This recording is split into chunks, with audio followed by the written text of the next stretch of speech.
दिल्ली के सीएम अरविंद केजरीवाल ने रिहाई के बाद आज हनुमान मंदिर में दर्शन किया और फिर एक प्रेस कॉन्फ्रेंस की। प्रेस कॉन्फ्रेंस में अरविंद केजरीवाल ने बीजेपी पर जमकर हमला बोला। केजरीवाल ने कहा कि अगर मोदी जीते तो योगी को हटा देंगे। इसके साथ ही केजरीवाल ने कहा कि बीजेपी की हार होने वाली है और मोदी पीएम नहीं बनेंगे। अगर ये चुनाव जीत गए, इन्होंने बीजेपी का एक नेता नहीं छोड़ा। आडवाणी जी की राजनीति खत्म कर दी इन्होंने, मुरली मनोहर जोशी की राजनीति खत्म कर दी, सुमित्रा महाजन की, शिवराज सिंह चौहान जिसने मध्य प्रदेश का चुनाव जीत के दिया इन लोगों ने, शिवराज सिंह चौहान ने उसको मुख्यमंत्री नहीं बनाया, उसकी राजनीति खत्म कर दी। वसुंधरा राजे की जो राजनीति खत्म कर दी इन्होंने, खट्टर साहब की राजनीति खत्म कर दी, डॉक्टर रमन सिंह की राजनीति खत्म कर दी। अब अगला किसका नंबर है? योगी आदित्यनाथ। अगर ये चुनाव जीत गए, मेरे से लिखवा लो, 2 महीने के अंदर उत्तर प्रदेश का मुख्यमंत्री बदल देंगे ये लोग। योगी आदित्यनाथ की राजनीति खत्म करेंगे, उनको भी निपटा देंगे ये लोग। अगर मैं गलत हूं तो मेरे को बताना। हरियाणा में इनकी सीट कम हो रही है, राजस्थान में कम हो रही है,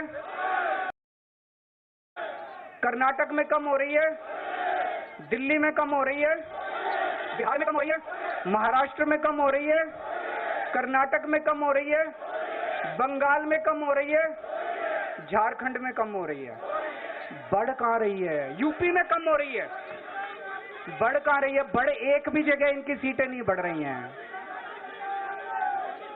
मेरा अपना मानना है, और सट्टा बाजार में भी वो जो चल रहा है, इनकी 220 से 230 के बीच में सीट आ रही है, उससे ज्यादा सीट नहीं आ रही है। बीजेपी के अंदर मोदी जी ने 2014 में मोदी जी ने खुद ने रूल बनाया था कि बीजेपी के अंदर जो भी 75 साल का होगा उसको रिटायर कर दिया जाएगा।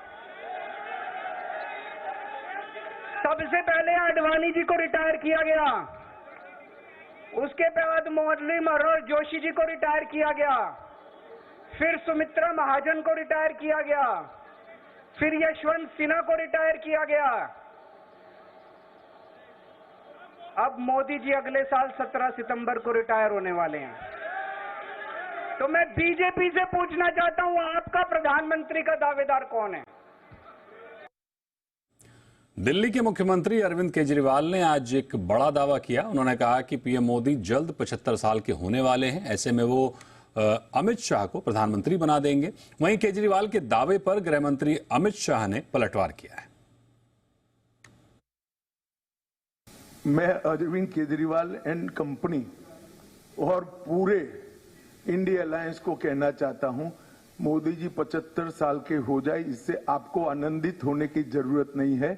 ये भारतीय जनता पार्टी के संविधान में कहीं नहीं लिखा है। मोदी जी ही ये टर्म पूरी करेंगे और मोदी जी ही आगे देश का नेतृत्व करते रहेंगे। इसमें भारतीय जनता पार्टी में कोई कंफ्यूजन नहीं है, ये कंफ्यूजन खड़ा करना चाहिए। वहीं बीजेपी प्रवक्ता सुधांशु त्रिवेदी ने कहा है कि केजरीवाल जेल से बाहर आकर जश्न मना रहे हैं, जबकि वो लालू यादव, जयललिता की तरह जेल रिटर्न क्लब का हिस्सा बन गए हैं। मैं कहना चाहूंगा कि केजरीवाल जी जैसे लुटियन जोन में कुछ एलीट क्लब होते हैं ना, वैसे भारतीय राजनीति में कुछ एलीट क्लब है। हम लोग अभी बचपन में सुनते थे, कोई व्यक्ति विदेश से लौट के आता था तो उस जमाने में बड़ा होता था फॉरेन रिटर्न है। वैसे ही भारतीय राजनीति में एक एलीट क्लब है jail return, prison return. Kejriwal ji अब जेल रिटर्न चीफ मिनिस्टर्स के एलीट क्लब में शामिल हो गए हैं।